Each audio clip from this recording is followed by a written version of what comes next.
guys. Yay! Hey, how we Happy doing? Wednesday! How's Water everybody cooler Wednesday. doing? Right. It's another Wednesday, 6 p.m. Water Cooler Wednesday. You Right. know what time it Quincy, is. we got Quincy Jones with us. Yeah, not the How's it famous, going?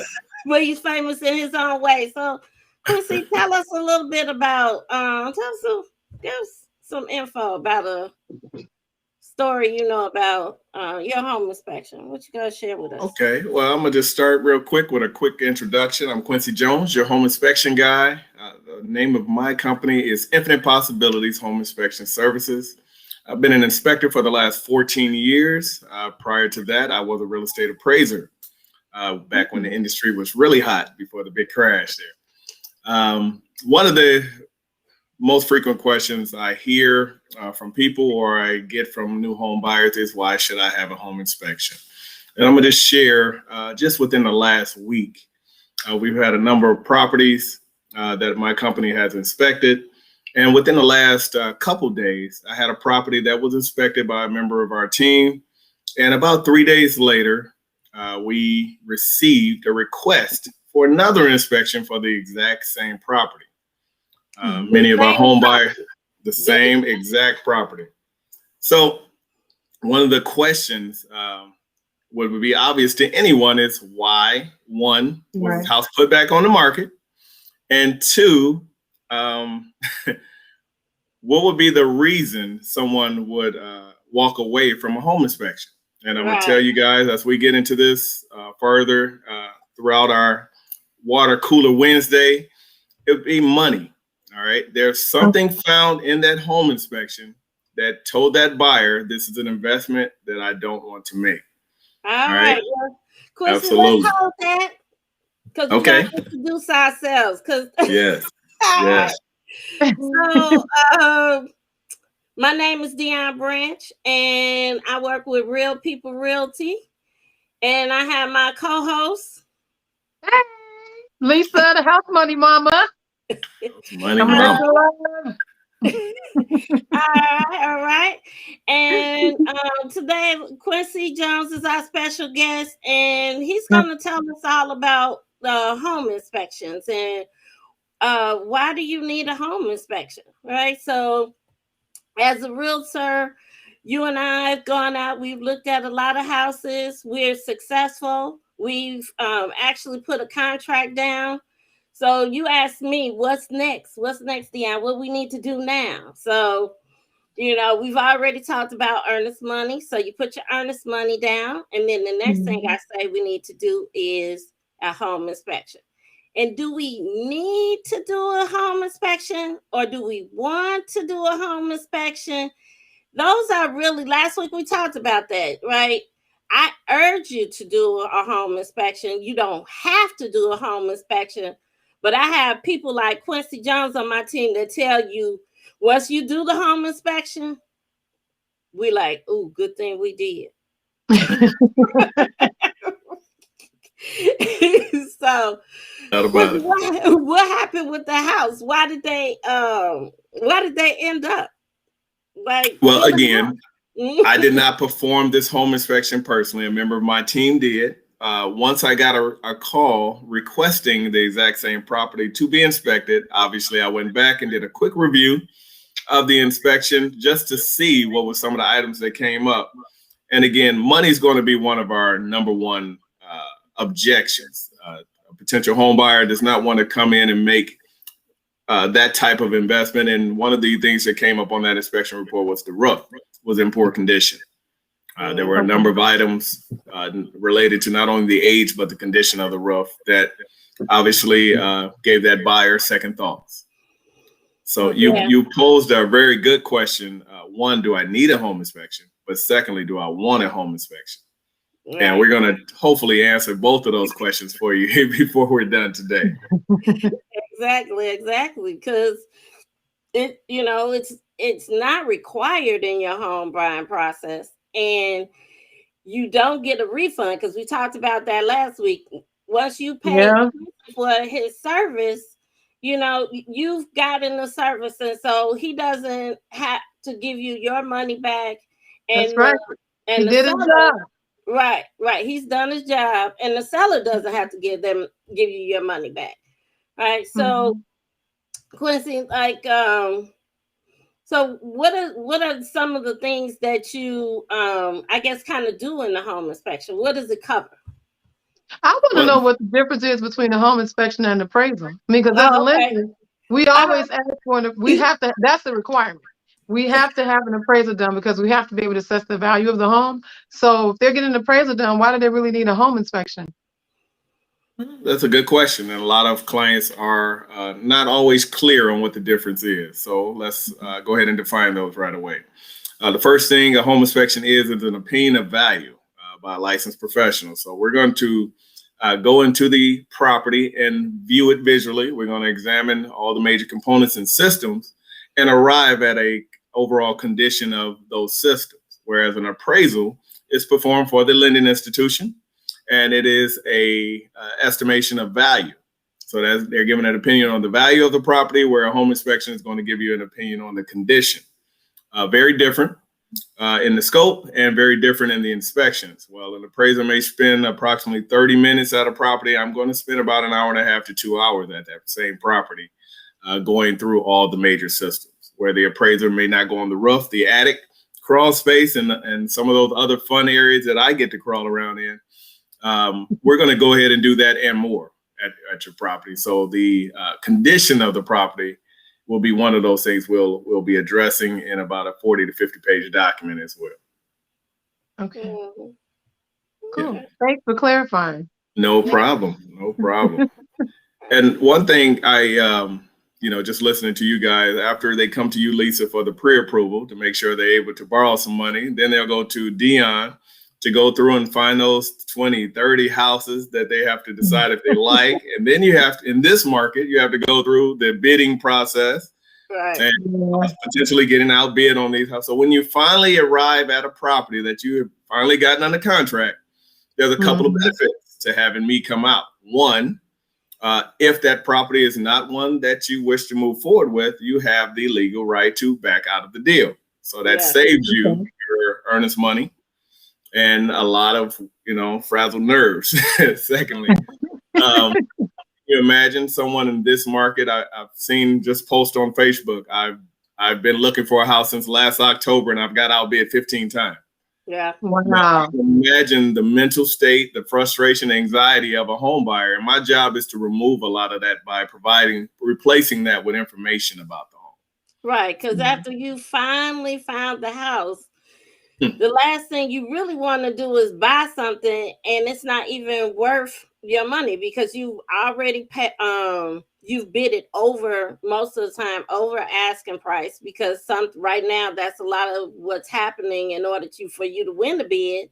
Right. So you overbid it, what the market, because most of the time we know what the market says, and if it appraises out, now you've got this house. And we don't want us to be buying a pig with a beat face. That's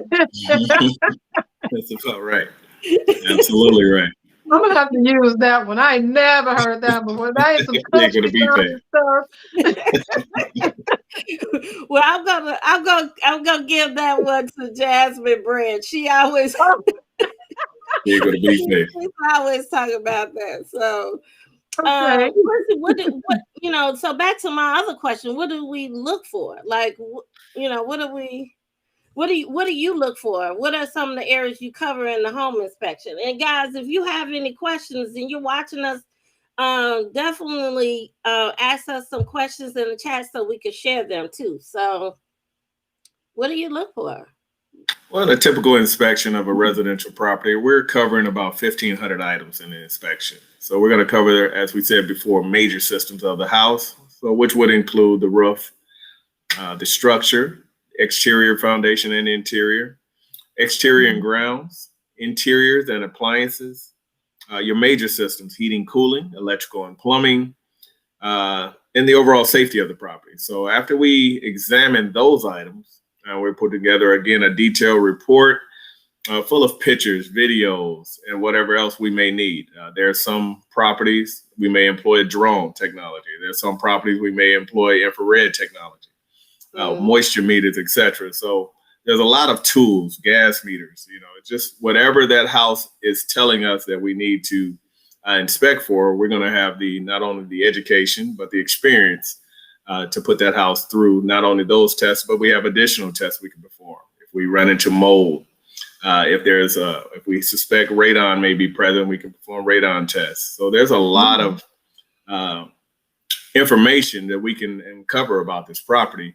It just, we have to put the time in, we have to go through it. You can't take shortcuts, and you ultimately have to have your client's best interest at heart. Okay. Cool. All right. Let's see that one. So how about who should get a home inspection? It sounds like buyers for sure.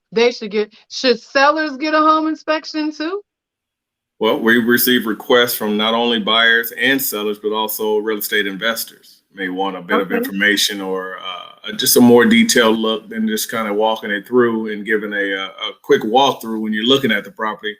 You want to put the house through testing. You want to make sure that the mechanicals are working. How old are they? What condition are they in? Once we open up some of those panels, do we have rust, or are things even installed properly? These are some of those items, that you're not going to see when you're viewing a property for the first time. We're going to get on your roof if it's safe to do so. We're going to, evaluate your attic space. If there's a crawl space, we're going to get down there, put on our crawl gear and respirators, and we're going to crawl around in your nasty crawl spaces. Those are, again, the benefits to having that house. But for home buyers, you want the information. But for home sellers, the last thing you want is to be that 3-day house. You will have someone come in, perform an inspection, and then next thing you know, you're going through the process all over again, having the house placed back on the market. So we can reduce that time by providing our sellers information that allow them to properly prepare that house for sale. Again, they're going to be facing someone else's inspector. So you want to hire your own so that when that time comes, you're ready to go. That house will have a short market time. It'll have a short inspection review period because everything was taken care of, and ultimately you can get to the closing table. Right. Well, So I did not know you covered 1,500 items. Right. Probably more than that.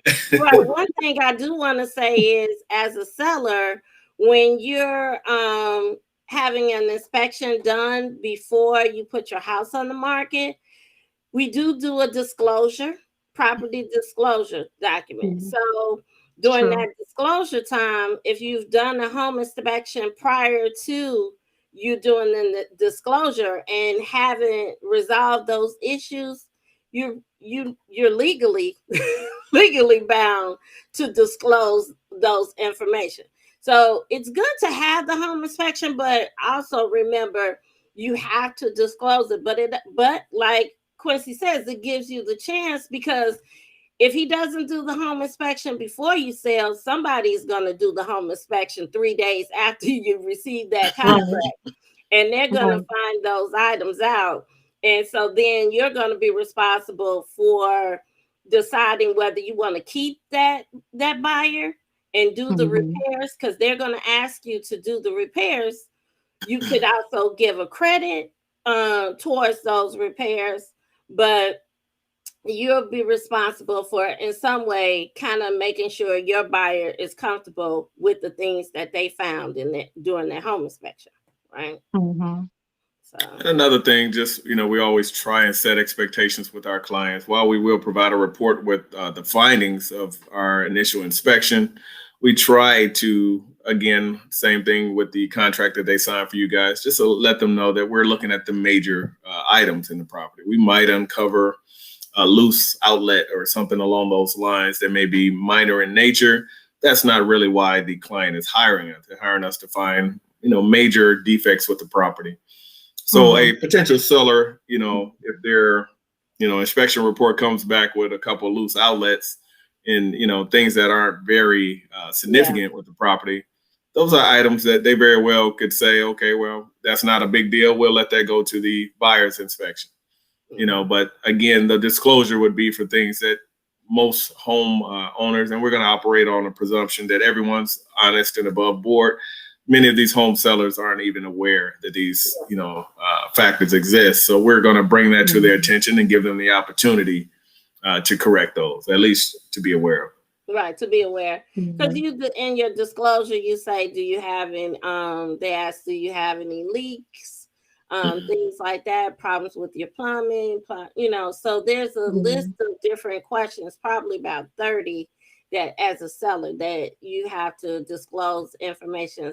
Some things don't even exist, you may not have a, was it like well water or things like that. So the list does cover a lot. Quincy, I remember one time we did a home inspection on the building, and they had so many layers of roof. And you remember that building, Quincy? Yeah. And the roof, the beams were, I think the beams were kind of sagging. It was sagging. Right, sagging. So wow. Yeah, saved my client. It was your client too, Lisa. Absolutely. It was awesome. Your client too, right? So it's definitely saved her some, definitely some money. Because if we didn't find that, she would have been held accountable for that later on. Right. It was a avoided a train wreck, sounds like. Yeah, I got a lot of stories along that line, and we recently are going back after that big snowfall we had in, I believe that was February.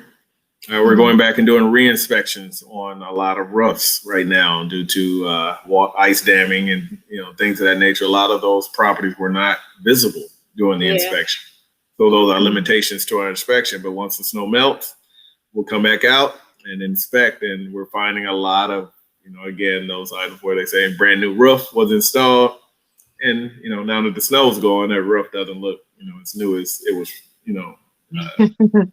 first advertised. I'm sure not after them 10 feet of snow we had. Right. That's at the end of the day, we just want to make sure that the buyer goes in with their eyes open. It doesn't mean the house will be perfect. There is no perfect house, but at the end of the day, if they have the information, they can make an informed decision, and ultimately that typically makes a happy home buyer. Okay. Very well said. Thank you, Quincy. No problem. Yeah.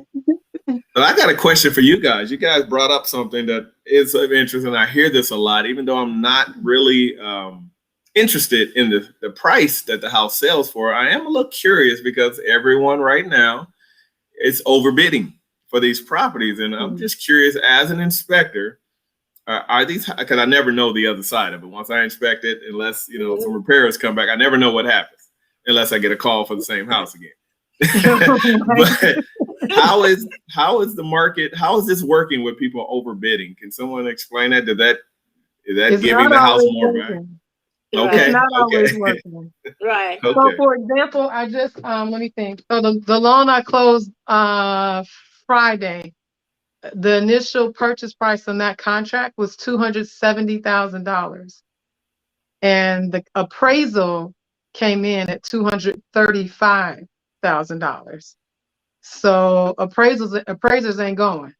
If the value is not there, they're not attributing it to the home, regardless of what your contracts say. If the value is not there and they don't feel that it's supported, they're not doing. Who else? We just had somebody. No, wait, hers ended up, because of the length of time, it ended up coming back up. But we had another customer who came in about $10,000 below. She started off at a $190 for her sales price, and then when the appraisal came back, the appraisal actually said it was $180. So just because they're bidding over, because we talked about that on one of the Water Cooled Wednesdays a couple of weeks ago, just because they're bidding over, that doesn't mean that they're going to end up having that same value assessed to the property. So and that's it. I have a client. We hopefully we're gonna close in the next few days, but same thing. She we bid at 200 for her to win the house, and then the house only appraised for 170. 170. So that right. So there's a big difference. And so one of the things as that we do see when this happens, there's a couple of things happening, right? We may have bidded 200 with credit towards closing. So that's to help you with your closing costs. So maybe we did 5,000 credit towards closing, because a lot of times you might do a little over, and then that kind of washes it out for the seller, but you also get your credit back. So, and normally you might bid a little over and you still appraise out, but now we're bidding so much over. Okay. So what the sellers might come back with is, no, we're not going to give you that credit towards closing. So, when we have a lot of buyers that maybe don't have all their money for their closing costs, and we're kind of relying on that credit for closing, then that becomes a problem. So earlier on in last year's market, I could probably get you credit for closing with no problem. Now, because of the appraisals and things like that, you got to be ready for your credit to not beat. Then I don't know. I mean, we know we have some rich friends out here, right, guys? Y'all out there. So maybe we might you might cover, you love this house, you really love this house, and the seller doesn't want to sell it for less than what you bid it for. So you might be able to pay the rest with your own cash. Now there's a question though. Is that a good thing? Right. Is that a good thing? Right. Is that a good thing? So where are we gonna be 2 years from now when we 2 years from now when you want to take some equity, or 5 years from now you want to get equity on your house and refinance or something like that, at least because right, we might not be able to do those things. Right. Where will we be? Right. Yeah. Okay. Yeah. Well, I inspect the house. I take no interest in the value of the house. I'm strictly concerned with the function and operation. So I was just curious. I hear that all the time. We won the bid, and we were such and such dollars over the asking price, and I'm just like, okay. And on the flip side of that, like the one that I just referenced that I closed on this past Friday, they did take away the credits, but they didn't give any argument for the $35,000 difference in price. And if you think about it, a $5,000 credit, a $35,000 difference, lower amount that you would be actually paying for the house, usually most people can figure that out. So, it might not have been the initial situation that you were looking forward to, like how it would close, but one, it still closes, and then two, you get the same house that you was willing to pay $274, but you got it for $235,000 instead. So, as a buyer, I wouldn't be mad about that. Yeah, that's a win. Like, you're like, hey, okay. Yeah. Gotta wait a year to get furniture, right? They just have to wait a year to buy furniture. That's okay. Hey, Walmart got them blow up beds. Them be real comfortable. Real comfortable. Well, before we wrap up, I want to share Lisa's phone number is showing here. If you guys want to get in touch with her, yeah. If you want to get in touch with Lisa, get your pre-approval started, you can call her at this number. You've kind of skipped Lisa's process, and you need a realtor. You've already got your pre-approval. You could give me a call, and here's my number. And Quincy Jones is here to inspect your home when you're ready to sell.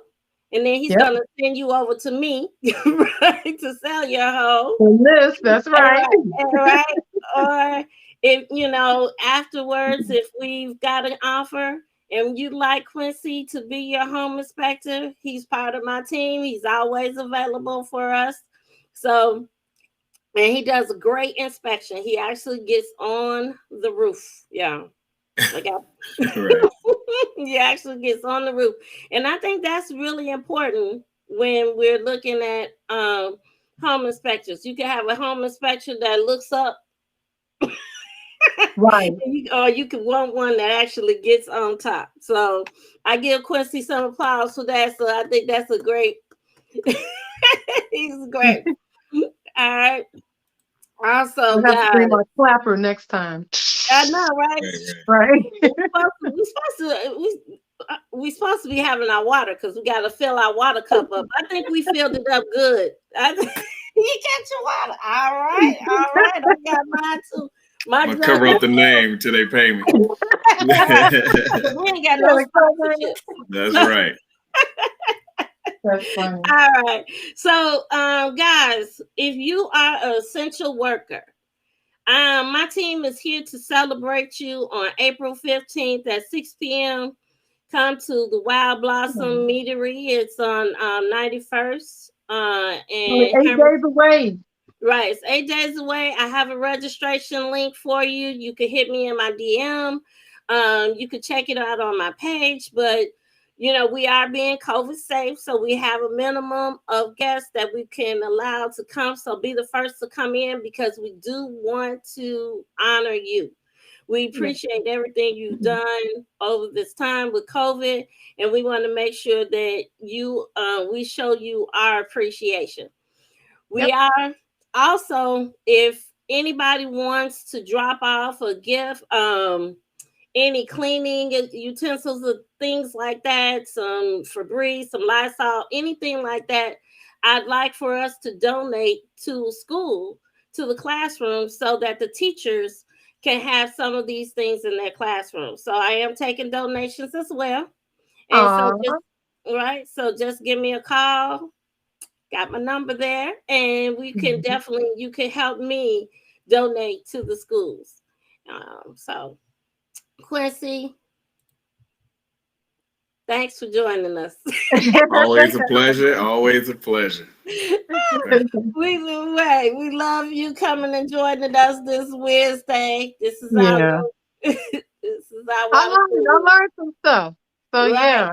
Appreciate it. Really appreciate it. Thank you so I much. appreciate it. You make sure you tag me on your.